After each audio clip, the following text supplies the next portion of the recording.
ये हम सब का मुल्क है और हम सब जो यहां बैठे हुए हैं हम सब गुलामाने रसूल हैं, रसूल मकबूल सल्लल्लाहु अलैहि वसल्लम की अकीदतमंद बैठे हुए हैं।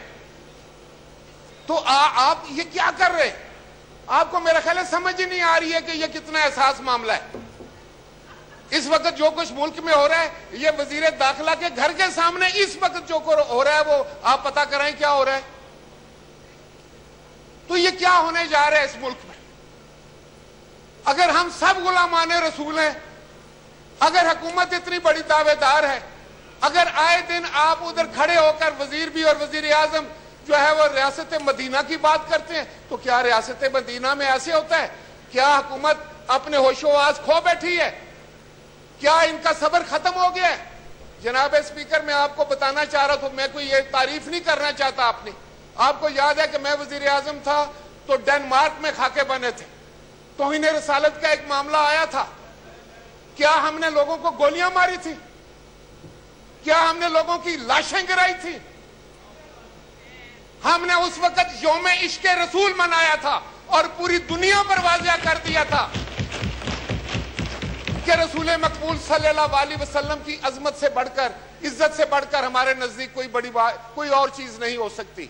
लेकिन आप लोग जिस समत जा रहे हैं वो खतरनाक समत है, वो मेरे मुल्क के लिए और आपके मुल्क के लिए खतरनाक है। आप जो बो रहे हैं आपको भी काटना पड़ेगा और इस मुल्क को भी काटना पड़ेगा।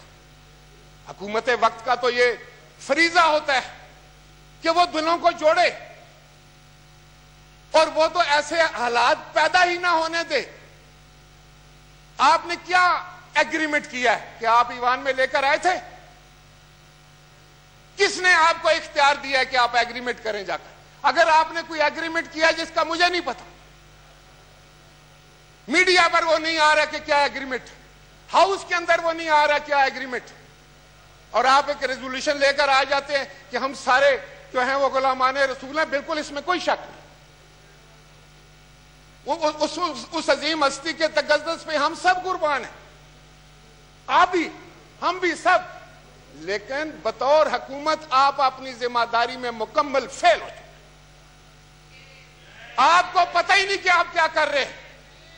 आप कादरी साहब शरीफ आदमी हैं, उनके जिम्मे कोई चीज लगाना चाह रहे हैं। मेरे भी वो वजीर रहे हैं मजहबी अमूर के, मैं जानता हूं उनको बहुत अच्छे से। आप अपनी जिम्मेदारियों से मत भागे। आज वजीर आजम को यहां होना चाहिए था। आप वैसे तो टेलीविजन पे बैठ के बड़े लंबे लंबे बातें करते हैं, आपके जो आपने आगे तर्जमान रखे हुए हैं, गज गज उनकी जबानें। याद रखें, आप इस मुल्क के साथ दुश्मनी कर रहे हैं, नफरतें फैला रहे हैं आप इस मुल्क में, आप इस मुल्क को तकसीम कर रहे हैं। आपने हमारा ये माशरा खत्म कर दिया, इसकी इक़्तिदार को खत्म कर दिया। आपने हर वो काम किया है जिसमें नफरत का इजहार हो, आपने हर काम वो किया है जिससे तज़ीक का इजहार हो। कोई एक दूसरे की इज्जत नहीं करते। आप रसूल मकबूल सल्लल्लाहु अलैहि वसल्लम के मामलात को आप इस तरह टैकल करेंगे? इस्लामी मुल्क में आप इस तरह बात करेंगे? कभी आप कहते हैं हम ये कर देंगे, कभी आप कहते हैं वो कर देंगे।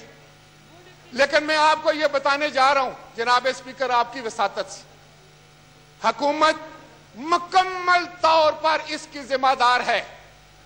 ये जितनी भी जो कुछ भी हो रहा है इस वक्त मुल्क में, क्या आपको पता है क्या हो रहा है?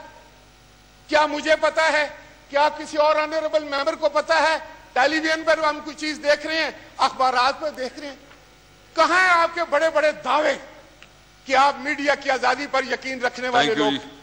आपसे ज्यादा फाशिस्ट हुकूमत तो आई नहीं। Thank you. मैंने तो नहीं सुनी। जनाब स्पीकर, मैं आपकी वसातत से इनको ये बताने जा रहा हूं कि जो ये कर रहे हैं, they are playing with the fire. ये बड़ा एहसास मामला है, बड़ा सेंसिटिव मामला है और आप जिम्मेदारी से जान नहीं छुड़ा सकते। आज यहां वजीर आजम को होना चाहिए था, अगर वो नहीं तो वजीर दाखिला ने क्या बयान दिया आपके सामने? जनाब स्पीकर, आप रूलिंग दे, क्या उसने कोई पॉलिसी बयान दी है? और अभी आप कादरी साहब से कह रहे हैं कि वो एक तफसील से बात करेंगे और 4:30 बजे वजीर आजम बात करेंगे। ये हाउस किसके लिए है? ये पार्लियामान किसके लिए है? पार्लियामान को जवाब दे वजीर आजम। इन्हीं बातों की वजह से मैं आपको ये बताने चाहता हूं कि you are pursuing wrong ideal, you are going on wrong path, और ये मुल्क के लिए ठीक नहीं है। आप मुल्क के साथ दुश्मनी कर रहे हैं।